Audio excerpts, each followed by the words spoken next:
An old black man dressed in tattered clothes walked into a Chase Bank and quietly declared, "This bank is mine." The crowd immediately burst into mocking laughter, and the security guard moved toward him to escort him out. But as he slowly opened the worn-out bag on his shoulder, all laughter turned into stunned silence. Suddenly, the bank door swung open, attracting all the curious and mocking glances from the crowd inside. A figure slowly stepped in. It was an old black man, his hair a tangled mess of silver curls, his face etched with the harsh marks of time and hardship. He wore a thick, dark brown coat patched up in several places, covered in dirt as though it had seen countless years of wandering. His shoes were worn out, the soles frayed, and every step he took seemed slow and laborious. On his shoulder was a rough, frayed canvas bag, faded by time, looking heavy. Upon seeing him, people inside the bank immediately began whispering to each other in low voices. Their whispers mixed with soft, mocking laughter. A middle-aged white woman dressed in expensive clothes quickly pulled her purse closer to her, casting a glance that was both nervous and wary. A young bank employee standing by the counter smirked and whispered to a colleague, "That old man must have wandered in here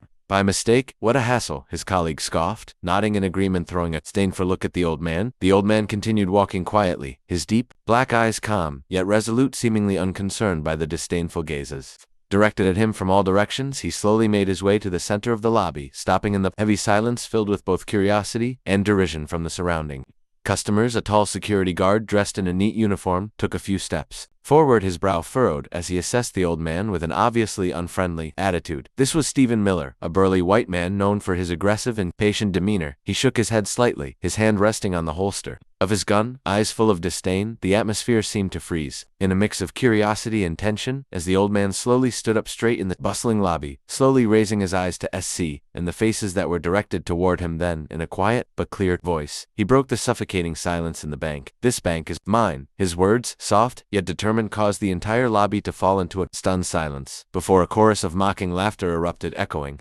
mockingly throughout every corner. It seemed that Elijah Kirby, the old black man, had expected this reaction. He stood there, unwavering, his gaze firm and strong, an enigmatic figure in the heart of Chase Bank, a place that seemed like it would never belong to him. But his appearance and declaration, though seemingly a joke, were about to stir up a storm greater than anyone could ever imagine. Elijah stood in the center of the lobby and spoke clearly, "This bank is mine." Immediately, the vast space inside the Chase Bank erupted with mocking laughter. At first it was faint, but it quickly spread like a wave of disdain that engulfed the poor black old man. The crowd's laughter wasn't just from surprise, but also from a deep sense of contempt, as though Elijah's skin color and ragged appearance had turned him into a cheap joke in their eyes. In the corner of the room, two young tellers, Josh and Martin, leaned toward each other, whispering maliciously, "This old man must be drunk.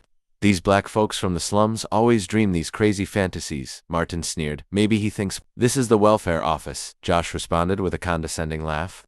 Their words weren't whispered softly enough to avoid Elijah's ears, but he remained still, his gaze unwavering, looking directly at the main counter where the bankman manager James Temp stood. Temp was a man in his 40s with neatly combed blonde hair, a typical face of a well-educated white man from Rock View, with cold light blue eyes, always showing a hint of cautiousness and a touch of arrogance. Noticing the situation was drawing unnecessary attention, Temp quickly signaled for the security guard Stephen Miller to step forward. Stephen approached Elijah with an unmistakable sneak on his face. He gestured toward the front door and spoke in a patronizing tone, "Hey old man, this isn't a place for you to wander in and cause trouble. You'd better leave before I have to get physical," Stephen said firmly, each word carrying a threatening tone, his hand resting on his gun holster. Elijah slowly turned to look at Stephen, his gaze unflinching. There was no sign of fear on his weathered face, only an odd sense of calmness that made Stephen hesitate for a few seconds. "I'm not here to cause trouble," Elijah said slowly, his voice still clear and steady enough to echo throughout the space. "I'm here to take back what's mine, something this bank took from me over half a century ago." His strong and unwavering words once again silenced the entire lobby. James Temp, who had initially dismissed this as a small disturbance, now felt an unusual sense of unease. He stepped out from behind the counter and approached Elijah, his demeanor polite but cold, his eyes filled with doubt and impatience. "Sir, I'm not sure what you think, but you're mistaken. This bank has been here for decades, owned by the Mathis's family since my grandfather's time. Perhaps you're confusing something," Temp said, clearly trying to maintain a professional calm, but failing to hide a fleeting look of contempt in his eyes. "I'm not mistaken," Elijah replied firmly, slowly placing his old canvas bag down on the floor, as if it contained a secret that was about to turn everything upside down. "I will show you right here, right now." A few customers started to step back, exchanging glances filled with confusion and curiosity. The white customers, accustomed to the stable, wealthy life of Rockview, seemed inconvenienced by an old poor black man disrupting their peaceful afternoon. Meanwhile, Stephen, growing increasingly impatient, stepped closer to Elijah and said sharply, "I'm warning you one last time, old man. Either you leave, or I'll call the police. Don't make this worse." Elijah didn't respond immediately. He simply bent down slowly and began to open the old canvas bag. His trembling hands were steady, each movement deliberate. Everyone held their breath. Watching the old man's strange actions, even Stephen paused for a beat, his hand on his gun holster slightly loosening, a mix of suspicion and curiosity written on his tense face. "Everything I need to say is in here," Elijah said softly but confidently, then slowly opened the bag, revealing what it had been concealing. The moment the bag opened, the entire lobby of Chase Bank fell into absolute silence, as those who witnessed a moment widened their eyes in shock. What Elijah had just revealed wasn't merely the nonsensical ramblings of an old poor man. It was a truth so explosive, it could potentially append everything that thought they knew about this place the moment the bag was opened. Before anyone could see what was inside, Stephen Miller, the tall white security guard with a scowl, stepped forward with a distinctly aggressive demeanor. Without hesitation, he stamped his heel loudly on the marble floor, the sound intentionally breaking the silence that had spread throughout the lobby. "That's enough," Stephen barked, his words coming out like an order full of contempt. "This is a bank, not a shelter for wandering black people causing trouble." His words echoed throughout the space, causing some of the white customers around him to nod in silent agreement, their eyes clearly reflecting deep-seated prejudices passed down through generations. The bank employees, who had been curious before now, suddenly took a step back, their faces showing clear discomfort. Some even whispered to each other, seemingly in tacit agreement with the harsh insult just thrown. However, Elijah remained standing, there unmoving in the face of the insults and discriminatory stares aimed at him. His weathered face remained calm, his deep black eyes unwavering, even gleaming with an unusual resolve. He slowly raised his head and looked directly at Stephen, his gaze piercing enough to make Saint even feel a brief twinge of unease. "I'm not causing trouble," Elijah responded, his voice still calm, clear, and steady as cold steel. "I've come to reclaim what rightfully belongs to me. What you call me doesn't matter. The truth doesn't change because of insults." Stephen was slightly taken aback by the steadfastness and calmness of the frail old man standing before him. He was used to using harsh words and aggressive gestures to wisely make people like Elijah back down, humiliated and escorted out, but this time Stephen clearly faced something he hadn't anticipated: the silent, unyielding strength of an old black man who seemed harmless. A small cough broke the tense air. James Temp, the bank manager who had been silently observing from the beginning, finally spoke, his tone polite, trying to de-escalate the situation. "Stephen, please calm down," Temp said, still looking at Elijah with a cold gaze, but no longer showing the clear contempt that the security guard had. "Sir, if you truly have any evidence, we will review it, but first I request that you stop causing a disturbance in my bank." Elijah gave a slight nod, then slowly bent down his old hands carefully. Pulling out a worn, yellowed ledger from the bag, he slowly raised it up, letting everyone see it clearly, and his voice rang out steadily but with weight. "This is the ledger of Chase Bank from 1948, the time when I founded this institution. I am Elijah C.K. Kirby, and I am the rightful owner of this bank before it was stolen by greed and racial hatred." His dedication caused the lobby to fall into another heavy silence as astonished and confused glances were exchanged. Some customers, though still trying to maintain their disdainful expressions, now harbored a growing sense of curiosity and unease. Meanwhile, James Temp suddenly turned pale, his hand trembling slightly, as he heard the name Kabiwai echo clearly throughout the expansive space of the bank. As for Stephen, despite maintaining a tough and aggressive expression on the outside, a flicker of doubt appeared deep in his eyes. He took half a step back, his hand that had previously been resting menacingly on his gun belt now subconsciously lowering it. Seemed Stephen had just realized that the frail old black man standing before him was not simply a troublesome wanderer, as he had insulted him earlier. Elijah stood silently holding the old ledger aloft, his gaze never leaving the now changing face of James Temp. In that moment he knew that he had made those who had scorned and belittled him begin to reconsider, and more importantly, the truth he brought was slowly shaking the very foundation of the world they had always believed to be stable and inviolable. In an instant, the atmosphere in the bank shifted from one filled with contemptuous glances and mockery to one of tension and unease, as a truth was about to be revealed, a truth that had the potential to change everything. Amid the suffocating tension, Elijah stood still, lifting the old tattered book as if it were a flag of truth that he had traded his whole life for. After what felt like an eternity, he slowly lowered the book, his aged eyes soaked with distant memories, yet sharp. Scanning the faces that were watching him with tension, no one spoke, no one dared move, and even the breath seemed to freeze in that moment. Elijah, with a calm expression and deliberate movements, bent down and quietly placed the worn canvas bag on the marble floor. The sound it made in the absolute silence startled everyone. in the bank's lobby, causing them all to freeze, holding their breath. That bag, which just moments ago had been dismissed as the cheap belongings of an old drifter, now became the focal point of every gaze, as if it held an earth-shattering truth waiting to be revealed. Stephen Miller, who had just moments ago looked at Elijah with the most contemptuous gaze, now lost the confidence he had earlier. He took a small step back, his legs moving involuntarily, as if his instincts were telling him that he had just come into contact with something uncontrollable. In that instant, the usual aggression and disdain that Stephen carried were replaced by a deep sense of doubt and caution. James Temp stood frozen, his face as rigid as stone, his eyes fixed on the bag as if he were hypnotized. Temp, a man known for his ability to control any situation, was famous in the banking world for handling difficult cases with a calm and professional demeanor, but this time it was clear that Temp was being cornered into a situation he had never faced. Before his hand unconsciously clenched, trembling slightly, as though he were afraid of what lay inside that old tattered bag, Elijah seemed in no rush. He let the silence and tension build to its peak, slowly bending down to untie the bag's string. His gnarled, wrinkled hands,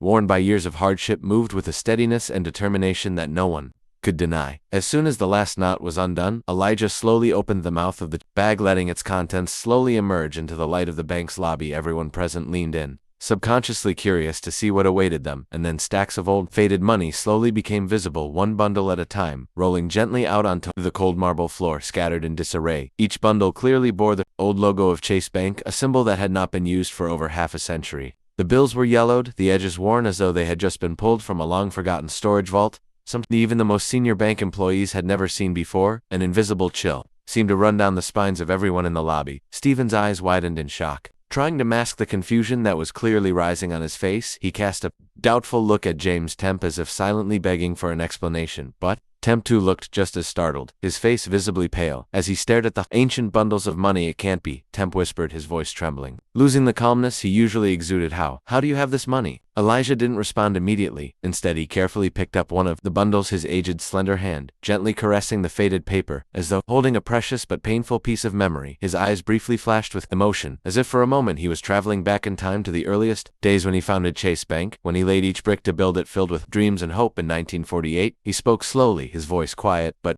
clear enough for everyone to hear. "I founded this bank with my own hands and a sweat. Every dollar, every brick beneath your feet carries my mark. But then, just because I'm black, you believed the lies and drove me out of here." Elijah's words rang out clear, strong, filled with emotion and conviction. In the lobby, the curious gazes began to shift from awe to unease and confusion. Many began to feel ashamed as they realized the harsh truth that the old man had just revealed, though some stubbornly refused to believe his story. Stephen tried to regain his composure and stepped forward a little, his voice more cautious now, but still full of doubt. "How do we know this isn't some kind of scam? Old man, someone like you. Where could you get this?" Elijah looked straight into Stephen's eyes, his gaze so sharp it made the young security guard freeze, feeling an unexplainable sense of authority and resolve. "Because I am Elijah C.K. Kirby, the man this very bank stole his identity, his assets, and his life from." He paused for a moment, looking around the vast room, then continued, "And now I'm here too.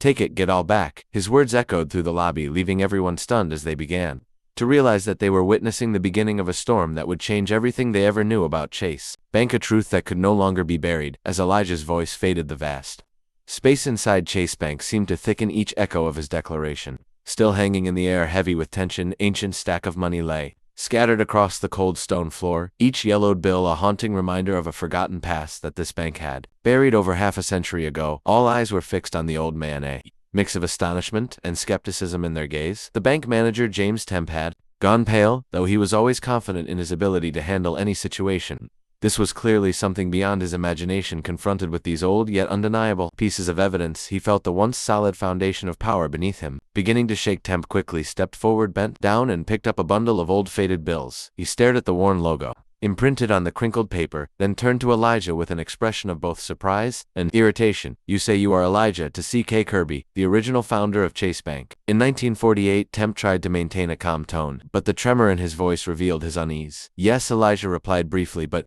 firmly, his gaze old yet sharp, cutting through every doubt. "I am the one who laid the first stones to build this bank. I spent my youth and heart to make Chase Bank, a symbol from which you all benefit today, but it was all stolen from me. Simply because I am black." Temp shook his head repeatedly, trying to deny what he had just heard. He knew that if what this old man said was true, then the entire history of Chase Bank, which he had always been so proud of, would be completely appended. Sweat began to beat on his forehead, and the composure he was so accustomed to was rapidly slipping away. James took a deep breath, trying to regain control of the situation, and looked at Elijah with an expression of both doubt and challenge. "What you're saying is hard to believe, Mr. Kirby. If you were the founder of this bank, why is there no record of you in the history of Chase Bank? I've studied every document of this bank, and never seen a name like that mentioned." Temp's voice grew more forceful, as if clinging to the slim hope that this was all just a misunderstanding or some kind of scam. Elijah did not respond immediately. Instead, he calmly reached into his bag once again and pulled out an old worn leather ledger with a dark brown cover, faintly imprinted with the words Chase Bank Ledger 1948. He gently flipped through the yellowed and torn pages, then stopped at a particular page where a series of signature and handwritten notes in faded ink were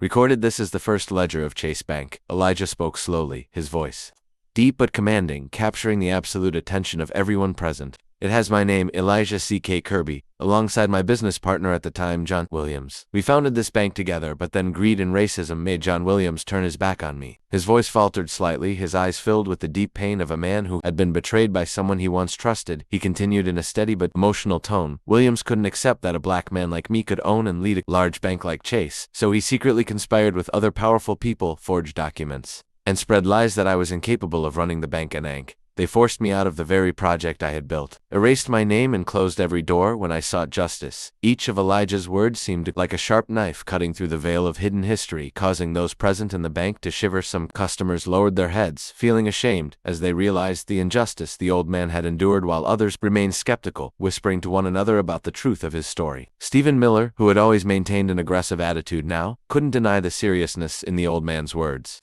His gaze had lost its initial confidence, replaced by confusion and doubt. He quietly looked to Temp, waiting for orders or direction from his superior. James Temp, still gripping the old ledger tightly, nervously flipped through the pages, his anxiety growing. With each turn, his heart raced as he clearly saw Elijah C.K. Kirby's signature on the first few lines about the bank's history, the words that seemed to have been dormant in the past now awakened with force, placing Temp in a situation he could no longer deny. "It can't be." Temp mumbled, his voice trembling with despair as he tried to deny what he was seeing, but the more he tried to deny it, the clearer it became that each old page was undeniable evidence of a deep systemic injustice that had taken place more than 50 years ago in the midst of the crushing tension. Elijah stood tall, his eyes bright and unwavering as if he had never been. Default text. Past that seemed to have completely disappeared from this world. Elijah let out a quiet sigh, his gaze shifting toward the large window of Chase Bank, as if old memories suddenly rushed back, vivid and sharp, painfully clear. He quietly placed the ledger on the table, his bony past that seemed to have completely disappeared from this world. Elijah let out a quiet sigh, his gaze shifting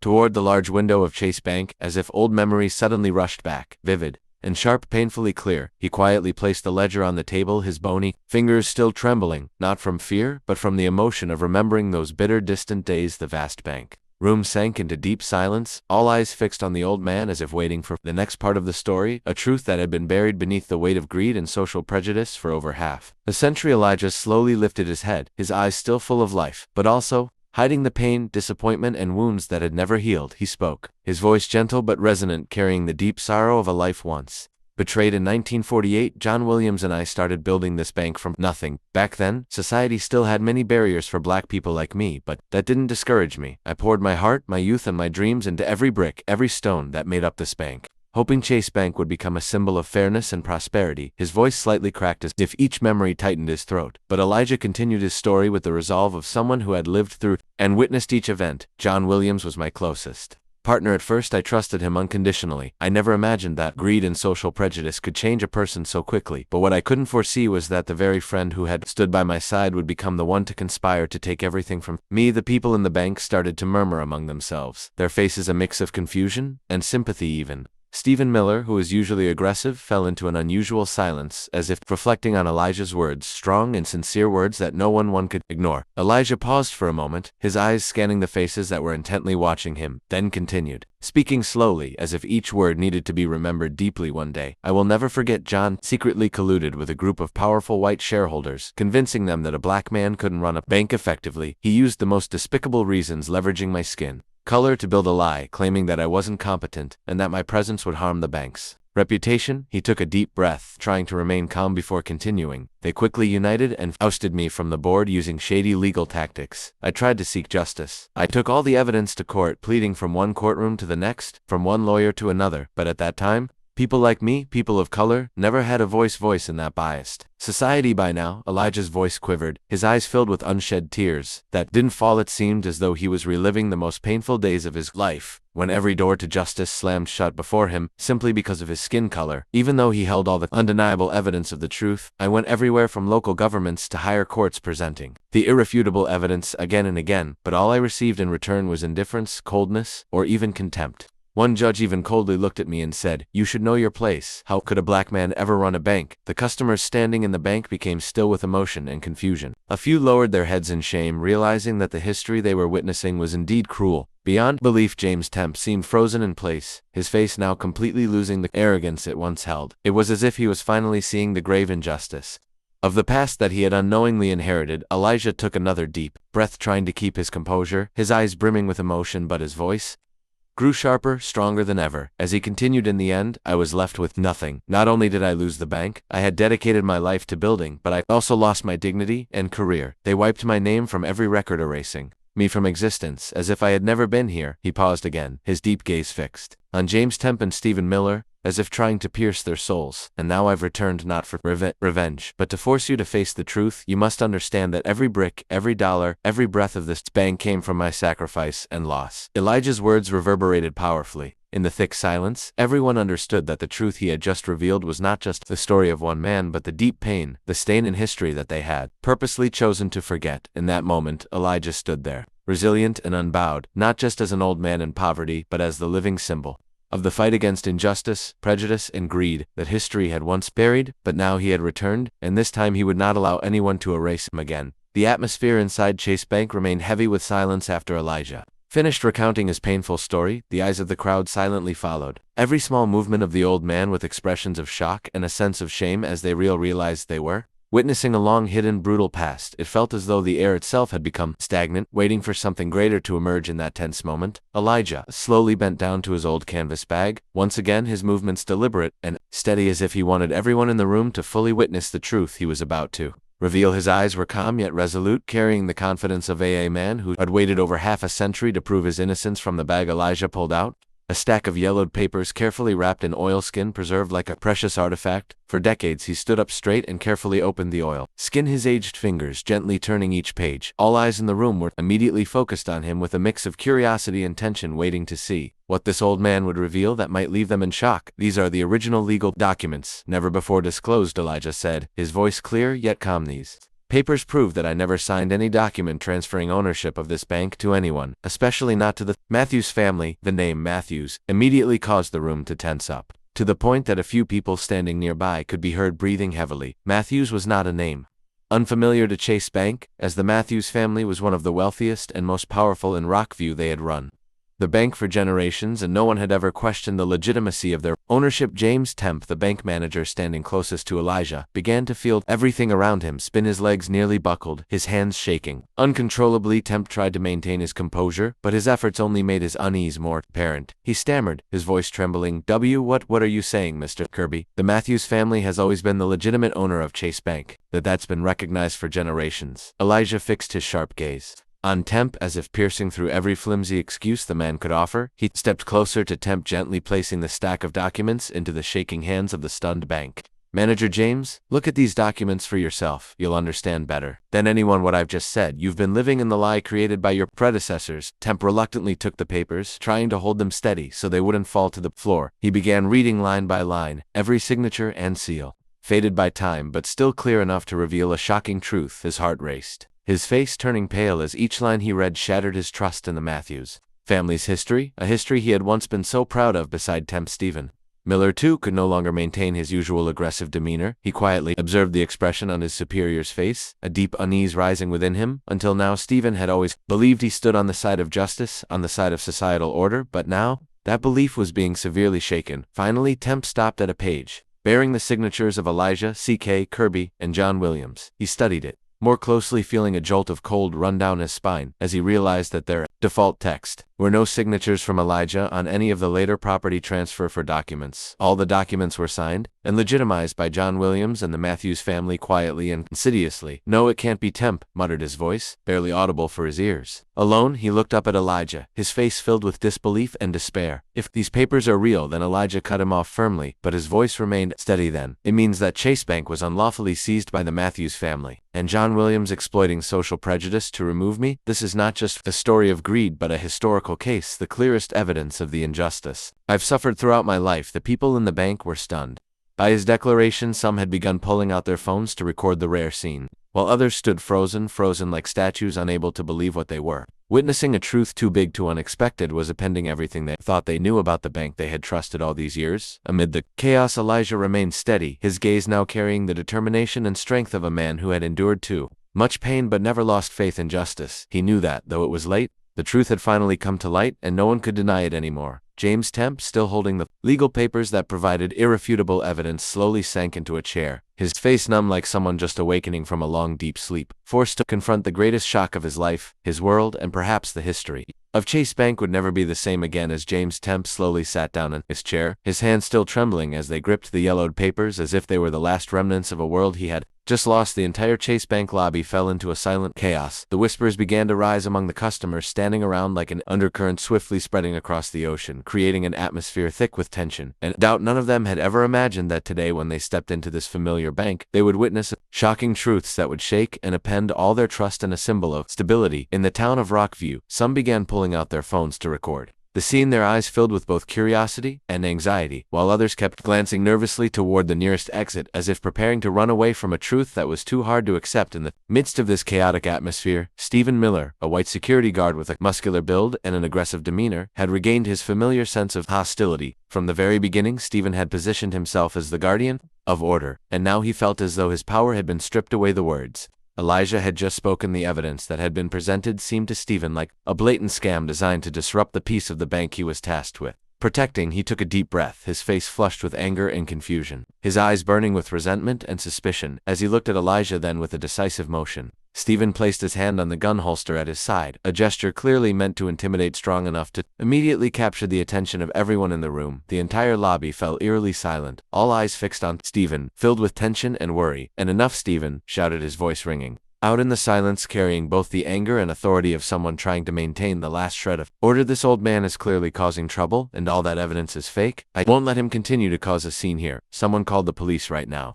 Stephen's words only heightened the already intense tension in the lobby. Some customers quickly backed away, moving toward the doors, trying to keep a safe distance from Elijah, as if he were truly a threat. Others stood frozen, their eyes wide in shock at the sudden escalation, unsure whether to believe the truth Elijah had just revealed or trust in the safety promised by Stephen's authority. Elijah stood still, his expression unafraid of Stephen's threatening actions. He simply gazed at the young security guard with deep, compassionate eyes, the eyes of someone who had endured countless injustices and was now witnessing that same injustice unfold right before him. "Mr. Miller," Elijah spoke gently but firmly, "I'm not causing trouble. I'm bringing the truth. Do you think it's right to hide a crime for over 50 years? Stephen faltered for a moment but quickly masked it by gripping the gun holster even been tighter, his impatience and unease becoming more apparent. He glanced around the lobby as if seeking support from the customers, but all he saw were confused, evasive, and skeptical looks being cast back at him. This only made Stephen more angry and unsettled. "I don't know what you're talking about, and I don't care," Stephen snapped back in a harsh, challenging tone. "What I know for sure is that you've turned everything upside down here, and you're going to answer for it right now. Sit still until the police arrive." James Temp finally lifted his head from the papers he had been clutching, his face pale and dazed, completely losing the composure of a bank manager. He stood up unsteadily, walking towards Stephen with an anxious gesture, his voice weak as though trying to salvage the situation but lacking the strength to convince anyone. "Stephen, wait, we need to stay calm. I think we should check these documents carefully before doing anything else. This is not as simple a situation as you think." Stephen turned to look at Temp, his eyes filled with disappointment and anger. To him it was utterly unacceptable for the bank manager, the one he had always seen as a reliable superior, to show weakness and doubt in the face of a stranger like Elijah. "What are you talking about, James?" Stephen yelled back, his voice now almost out of control. "Are you believing this old man's lies? Are you just going to stand by and let him destroy the reputation of our bank, ruin the jobs and lives of everyone here?" The entire lobby went silent at Stephen's sharp words. Temp stood frozen, unable to respond, while the customers grew more anxious, their steps edging toward the exit. Elijah remained still calm, but resolute, his gaze once again fixed on Stephen, as if challenging him that this time the truth would not be obscured by guns or power. Everyone was waiting for the police to arrive, but they all knew that even when the authorities came, they would be faced with a historical truth that no one could easily deny anymore. When Stephen Miller's tense threat ended, James Temp remained motionless in the vast Chase Bank lobby. Every eye in the room was on him, waiting for a clear response, a decisive action from the manager, who was usually calm and confident in handling any situation, but this time, James's expression was completely different. Pale, confused, and lost. He never imagined that one day he would face such a complex and painful decision. In James' hand were the yellowed legal documents, undeniable and complete evidence of the severe injustice Elijah C.K. Kirby had just brought to light. He looked down at the faded signatures, then slowly raised his head, his eyes meeting the calm but determined face of the old man. Elijah, it was the gaze of a man who had waited too long for the truth to be recognized, the gaze of a past that could no longer stay hidden in the dark. James could feel that truth deeply. He knew deep down that what Elijah said was entirely correct. Every document was authentic, every signature clear, and the history he had always trusted turned out to be nothing more than a picture painted by lies and greed. But alongside that truth was an immense pressure weighing on him. The Matthews family, one of the wealthiest and most powerful families in Rockville, had owned and run Chase Bank for decades. He knew better than anyone that they would not accept this truth easily, especially when it threatened to bring down the financial empire and power they had carefully built. A legal battle could stretch for years, costing untold amounts, and undoubtedly causing severe damage to the bank's reputation, as well as his own. James understood that a wrong decision now could cause everything he had worked for his entire career to crumble in an instant. In the midst of his chaotic thoughts, he caught Stephen Miller's gaze.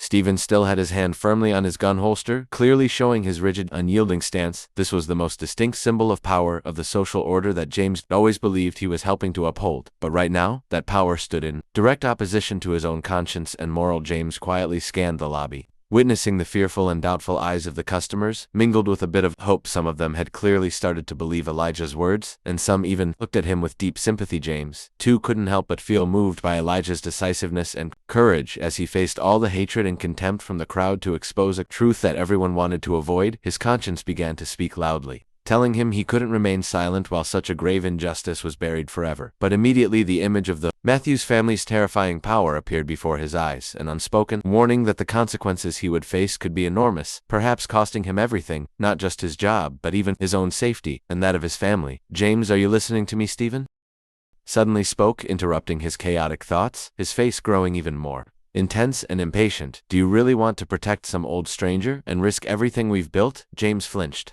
quickly turning to look at Stephen, his eyes confused to the point where he couldn't hide it. He didn't answer immediately, instead looking back at Elijah once more as though searching for an answer, a direction from the old man who was physically weak but strangely strong in spirit. "Mr. Miller," James finally spoke, his voice trembling but still holding on to some strength, "we can't act rashly like this. These documents are very clear and Mr. Kirby deserves to be heard fairly. I can't let this be dismissed so easily." Stephen looked at James with a mixture of disappointment and anger. Clearly, he never expected the manager he had always respected to show such weakness under this pressure, even leaning towards the old stranger. But just before Stephen could respond, James continued, this time his voice stronger. "Yes, I understand the pressure we will face from the Matthews family, but if we continue to hide this truth, we will never be able to forgive ourselves." As soon as those words were spoken, the entire bank lobby fell into silence. Elijah nodded slightly, as if silently acknowledging James within him.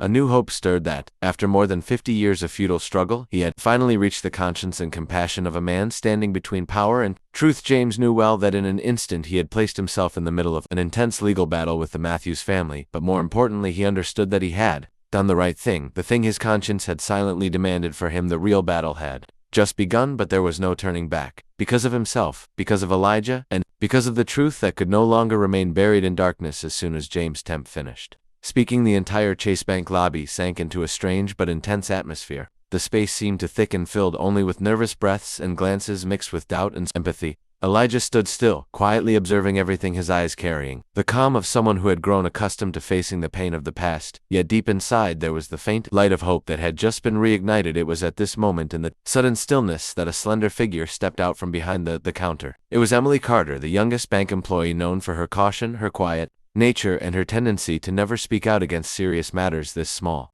girl, who had silently observed everything from the beginning, seemed as though she could no longer remain silent. Emily's footsteps were light but firm as she decisively walked toward the old, faded money scattered across the shiny marble floor. All eyes in the room followed her steps, surprise written across everyone's face, especially Stephen Miller, who stood frozen, his eyes filled with anger and confusion. Emily bent down gently, her hand trembling but still respectful as she carefully picked up a worn-out bill, its old Chase logo barely visible. She looked at the bill thoughtfully, then slowly moved toward Elijah, placing the bill softly on the table in front of him. It was a small gesture, but it held so much meaning. It wasn't just an act of respect, it was a silent declaration, confirming that she trusted Elijah's words and the evidence he presented. "I trust you, Mr. Kirby," Emily said, her voice soft but clear, echoing across the vast space of the bank. "Perhaps we've lived too long in lies, and now is the time to face the truth." As soon as Emily finished speaking, everyone in the bank stood frozen as though they had just witnessed something of great importance. Stephen Miller's eyes widened, filled with shock and fury, as if he couldn't believe his ears to him. Emily's act felt like a blatant betrayal, a slap to the face of the authority he had always trusted and defended. But Emily did not stop there. She turned to face her colleagues, her eyes full of determination and encouragement, as if calling them to step out of the cowardly silence, to break free from the chains of fear and power that had kept them trapped. Only seconds later, another young employer, Josh, who had previously looked down on Elijah, suddenly stepped forward, picking up another bill and gently placing it next to Emily's on the table. His action was quiet, but powerful, like the most sincere apology he could offer at that moment. His eyes met Elijah's with a mixture of embarrassment and regret. I trust you too, Mr. Kirby. I'm sorry for the disrespect." Earlier, Josh spoke softly, his face red with embarrassment, but his eyes were sincere, filled with courage. After Josh, one by one, each employee in the bank who had either remained silent or secretly supported Stephen's attitude stepped forward. Each person bent down, picking up an old bill and respectfully placed it on the table in front of Elijah. No words were spoken, but each small act created a powerful wave, clearly showing their agreement and respect for the elderly man who had been forgotten by history and unjustly treated. Elijah stood there, his eyes briefly showing deep emotion. For more than 50 years he had fought alone in despair, continuously seeking justice that society and those in power had always denied him. But today, in this moment, he could feel more clearly than ever that he was no longer alone. These young people, though small in face of the great power of authority and prejudice, had chosen to stand with him, with the truth he had spent his life fighting for. Standing in the corner of the room, Stephen Miller seemed stunned by the sudden and powerful shift in his colleague's behavior. He gritted his teeth, his hand resting on his gun holster, trembling as if trying to control the anger and confusion rising inside him. For Stephen, the actions just taken were not just a personal betrayal, they were a blow to the belief in social order he had worked so hard to maintain. James Temp, still standing by the counter, silently observed every development with a heart beating wildly with emotion. He too was surprised by Thief counter silently observed every development with a heart beating wildly with emotion. He too was surprised by Emily's and the other young bank employees' brave actions, something he had never expected. Now he understood more than ever that the battle he had chosen was not going to be easy, but at this moment, he knew he was not alone in his journey to seek justice for Elijah. In the atmosphere of the bank, it felt as though a quiet revolution was taking place, one person at a time, each choosing to stand with Elijah, directly challenging the terrifying power and societal prejudice that had endured for more than half a century. And this revolution was beginning to write an entirely new chapter in the history of Chase Bank, a chapter built not on lies, but on truth, justice, and courage. The sudden wave of reactions from the bank staff quickly spread, creating an invisible pressure that made the atmosphere in the Chase Bank lobby more stifling than ever. Stephen Miller stood still for a moment, almost unable to believe his eyes. He felt as if the entire world he had once trusted was turning its back on him. His hand tightened around his gun holster, his fingers turning pale as he tried to contain the rising storm of anger within. Default text. Him in his eyes now was a mix of fury and unease. For Stephen understood that things were slipping further and further out of control. The sense of power and authority that he had always believed he represented now seemed to be dissolving piece by piece before him. To Stephen, this was no longer just about the bank or ownership. It was a battle to protect the invisible power that had nourished his pride and confidence for so many years. "Are you all insane?" Stephen suddenly shouted, his voice sharp and echoing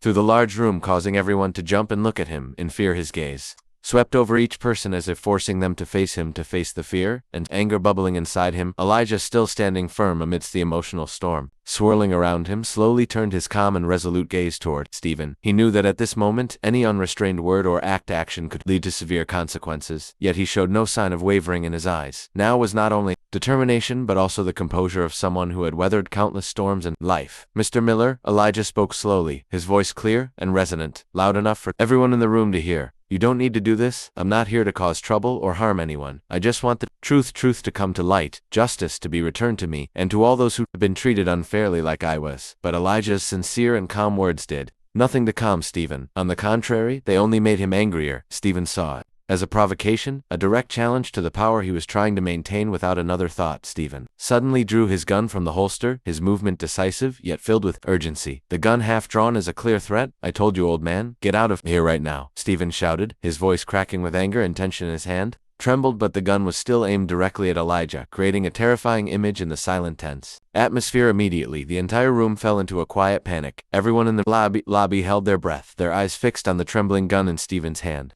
Some customers began to move subtly toward the exit, trying to distance themselves from the danger, but no one dared to speak or make the slightest sound, for they all understood that even the smallest careless action could cause the situation to spiral out of control. James Temp stood right next to Elijah, his heart pounding, a storm of fear and responsibility rising within him. He knew he had to do something to stop the potential disaster master unfolding before him, but James also knew that Stephen in his current state was unlikely to listen to anyone, and one wrong move from him could make everything much worse. "Stephen, calm down," James finally spoke up, his voice shaking but trying to sound as firm and decisive as he could. He took a small step forward towards Stephen, his hand extended as if to ease the rising tension. "Put the gun down. This doesn't need to go any further. I understand how you're feeling, but trust me, this isn't the way to resolve it." But Stephen seemed not to hear James's words anymore. His eyes were full of panic and fury, his hand gripping the gun as if it were the last shred of power he had left. Stephen felt himself losing control, and that very loss of control made him more dangerous than ever. "No, Jay. You're the ones who need to stop," Stephen shouted, his voice harsh, almost breaking. "You're destroying everything we've built over decades, all because of the words of some old man we don't even know. I will not let that happen." At that moment, everyone in the bank lobby understood clearly that they were standing on the brink of a real disaster. The atmosphere had become so oppressive that it was hard to breathe, every second stretching into what felt like a century. Elijah still stood there, his gaze calm but firm, facing Stephen directly, as if he were accepting whatever might happen. Meanwhile, James Temp felt heavier than ever. He stood between two opposing forces: on one side, conscience and justice; on the other, power and personal safety. And right now, in that taut, fragile moment, James understood more than ever that his next decision wouldn't just determine the fates of Elijah or Stephen, but would also define his own life and conscience. And the suffocating tension that filled the room with every eye fixed on the trembling gun in Stephen Miller's hand, James Temp knew that he no longer had time to hesitate. This moment required a pivotal decision, one that would change not only his life forever, but also the fate of everyone present in the Chase Bank lobby. James took a deep breath, gathering all his remaining strength and courage, and slowly stepped forward, positioning himself between the cold barrel of the gun aimed at Elijah and the old man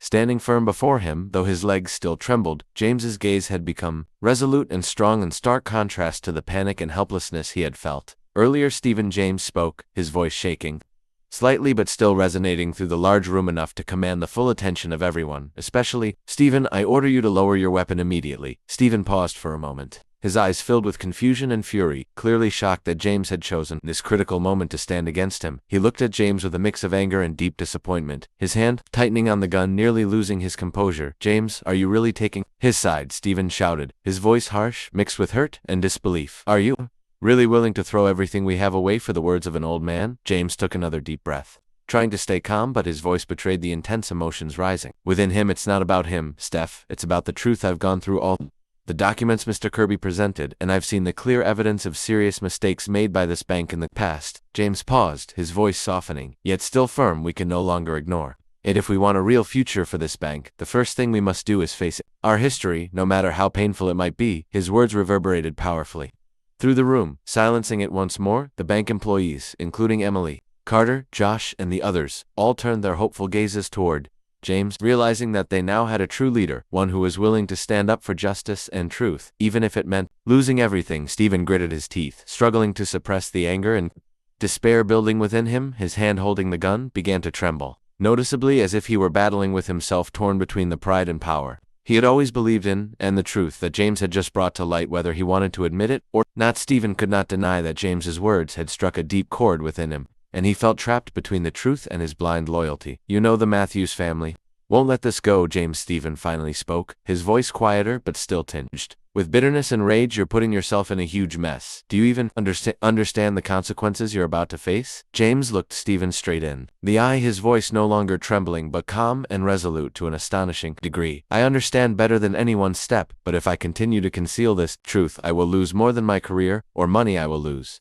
Myself, he paused for a moment, letting his words sink deeply into the minds of those around him. This is our one chance to fix the mistakes of the past, no matter how powerful the Matthews family is. They can't bury the truth forever. Stephen slowly lowered his gun. Reluctantly, but clearly convinced by James's sincere and powerful words, his hand shook as he returned the gun to its holster, though his eyes still burned with anger, the tension in the room easing significantly. "You'll regret this decision, James," Stephen muttered, his voice low with disappointment and hurt, then took a step back like a reluctant surrender to the power of the truth that had just been revealed in the large room. Elijah remained silent, his gaze quietly observing everything that had just unfolded. A subtle, profound smile appeared on his face, a smile of gratitude and hope that after more than half a century of fighting alone, he now had people who were ready to stand by him to defend justice and righteousness. James turned back to look at Elijah, their eyes meeting in a moment of profound understanding. Without a word, both knew that they had just overcome a great challenge, one that not only determined the fate of the bank, but also opened a new path for justice to be heard after decades of silenced injustice. The atmosphere in the Chase Bank lobby finally began to calm, but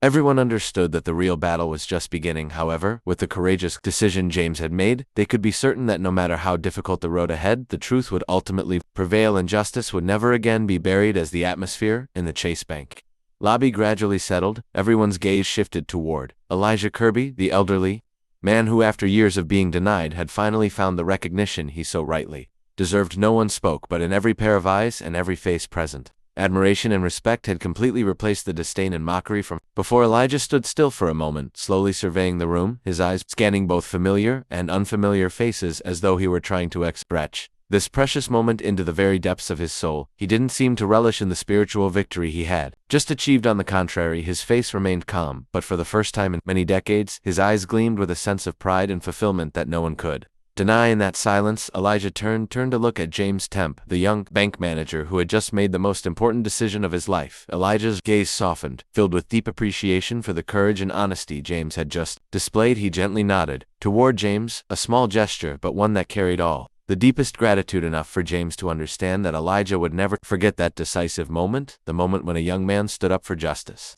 Facing power directly without hesitation, James met Elijah's gaze with emotion, a strange mix of pride rising in his heart. He might have paid a high price for his decision, but in that moment, seeing the peace and quiet joy in Elijah's eyes, James knew he had made the right choice. He had regained something more valuable than any money or power, that was his conscience, his dignity as a human being. Stephen Miller, standing some distance away, still wore an expression of tension and dissatisfaction, but his gun had returned to its holster, and he no longer had any intention of taking further action against Elijah. Yet in Stephen's eyes, there was still much complexity, anger mixed with helplessness, a sense of loss and confusion over a situation he never imagined he would have to face. In the end, Stephen silently turned away, saying nothing, quietly accepting the truth that his power and pride had failed in the face of justice and truth. Elijah slowly turned toward the exit, gently bending down to pick up his old canvas bag, the one that had accompanied him on his long journey to reclaim honor and fairness. His weathered but steady hand gripped the bag, and he walked slowly toward the bank's door, each step filled with profound tranquility and peace. As he passed every bank employee, Emily, Carter, Josh, and many others stood silently and nodded gently at him, a simple but meaningful gesture. Those nods were the sincerest apologies, a clear symbol of the deep respect they had for him, a man who had bravely fought and overcome the solid walls of injustice and prejudice. Some customers near the door automatically stepped aside, creating a path for the old man to walk through. No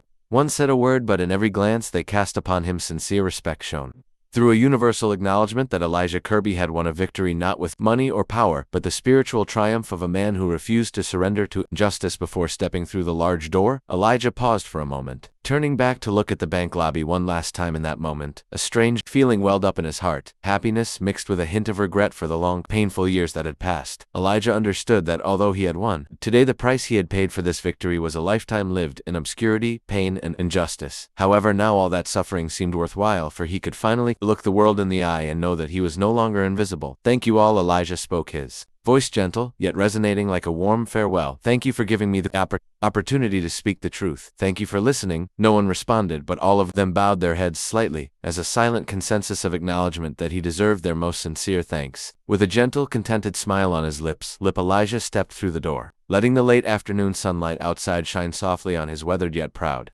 face. Inside, his heart was filled with a perfect peace, for at last, after more Then half a century of fighting alone in despair, the truth had spoken, and justice, though late, had returned to him. The bank door closed softly behind Elijah, but everyone inside knew that today's story would not end so easily. A new chapter in Chase Bank's history had just begun, and it would be a chapter built on the firm foundation of truth, courage, and justice that Elijah Kirby had spent his life protecting. Elijah walked slowly down the familiar street, his heart as light as it had ever felt, though he knew that many challenges still awaited him ahead today. He had one, and that was enough for him to continue walking toward a future where he could now hold his head high, proud that his life had finally been recognized fairly and justly. Right after the Chase Bank doors closed behind Elijah Kirby, a silence lingered over the vast lobby, but the atmosphere had completely changed. No longer was there the suffocating tension or the overwhelming fear. Instead, a strange sense of mighty and relief filled the air, as though everyone had just woken up from a long, painful dream. James Temp remained still in his position, his eyes fixed on the now closed doors through which Elijah had just left. With pride and tranquility in his mind, only one thought echoed loudly, stronger and clearer than ever. He would never let this truth be forgotten again. He knew well that the road ahead wouldn't be easy. The Matthews family, those who had held ultimate power at Chase Bank for decades, would certainly not easily admit their past mistakes, especially when those truths could destroy the financial empire and reputation they had carefully built. But James had made a decision, and once that decision was made, he knew there would be no turning back. Everyone, James finally turned, his voice clear, strong, and resolute, immediately drawing the attention of all the bank employees standing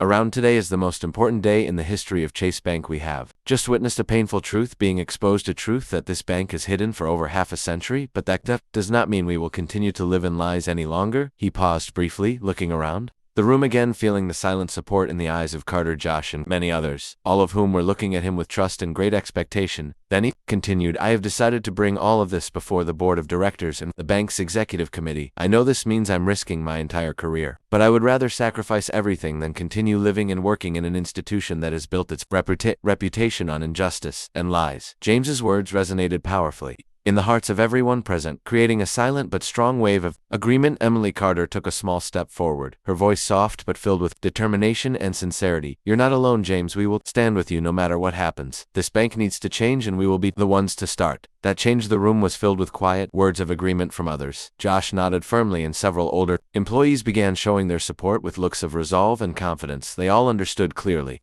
that they were standing on the threshold of the most difficult legal battle in the bank's history, but it was the unity and belief in justice that would drive them to overcome any challenges ahead. In a distant corner of the lobby, Stephen Miller still stood there, but his gaze was no longer one of anger. Instead, there was a thoughtful silence, a complex expression, as though he was beginning to realize that the fight he had once thought was about maintaining order and safety was in fact a fight to protect lies and justice. Stephen didn't speak further, but deep down he may have started to understand that he could never win if he continued to go against the flow of truth. The very next day, James Temp walked into the Chase Bank executive meeting room carrying all the legal documents, ancient banknotes, and the original ledger of the bank, items that had been hidden and denied for decades.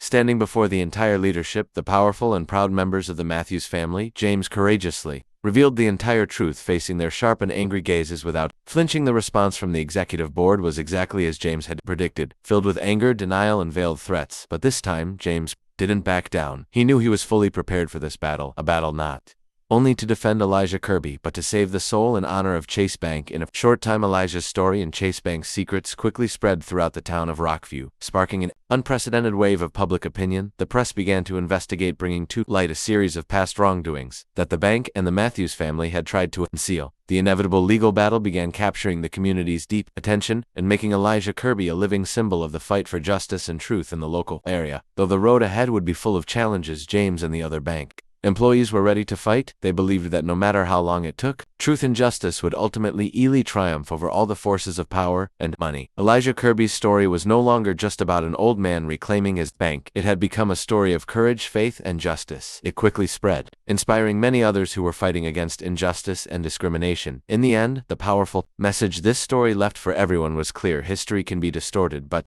justice and truth will always prevail. Elijah Kirby may have spent his whole life waiting for this day, but in the end it had come. The day Chase Bank began writing a new chapter, a chapter built on fairness, truth, and the courage he had sown long ago. And for people like James Temp, Emily Carter, Josh, or even Stephen Miller, they all understood that by standing up against lies, they were helping to create a better future. A future where justice is no longer a distant dream, but a fundamental right. Everyone deserves to have. Elijah Kirby's story was not just a journey to reclaim justice for an old man once forgotten. It was a profound lesson about courage, perseverance, and the power of truth, no matter how much history may be twisted by greed and prejudice. In the end, justice will always find a way to prevail. So after hearing this story, what do you think is most important for a person to stand strong against the pressures of injustice and power? If this story moved you, like the video, share it widely with your friends to spread this meaningful message, and don't forget to subscribe to the channel to continue joining us in the next deep and touching stories. Thank you for following along, and we'll meet again in the next stories.